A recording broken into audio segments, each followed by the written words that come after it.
ঠিক 15 বছর আগে ভারত একটা অসাধ্য সাধন করে দেখিয়েছে। 2011 সালের 13ই জানুয়ারির পর থেকে ভারত পোলিও মুক্ত।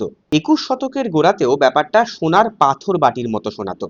প্রায় 15 বছর আগে 2011 সালের 13ই জানুয়ারি ভারতবর্ষ থেকে শেষতম পোলিও ভাইরাস আক্রান্ত শিশুর খোঁজ পাওয়া গেছিল। এই শিশুর নিবাস পশ্চিমবঙ্গেই, কলকাতা থেকে অদূরে। আমার অত্যন্ত ভালো লেগেছিল যখন আমার দেখা হলো রুখ স্যারের সাথে। সে এখন হাই স্কুলে পড়ে, সে এখন নিজের পায়ে হাঁটতে পারে, সাইকেল চালায়। খুব ভালো লাগলো এটা দেখে যে রুকসার যে পরিবেশে বড় হচ্ছে, সেই ভারতবর্ষ কিন্তু পোলিও মুক্ত। রুকসার আজ আর 5 জন বন্ধুর সঙ্গে স্বাভাবিক ছন্দে জীবন কাটাচ্ছে।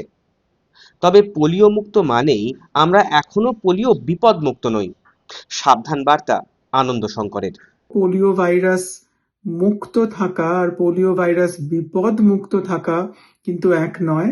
যেহেতু বিশ্বের কিছু অংশে এখনো পোলিও ভাইরাস আছে, তখনই সুযোগ আসবে, যখনই আপনার শিশুর সঠিক সময় হবে প্রতিষেধক নেওয়ার। আপনারা দয়া করে প্রতিষেধক নেওয়ার কথা ভাববেন এবং বাচ্চাদের দেবেন প্রতিষেধক। ফলো করুন আনন্দবাজার.com।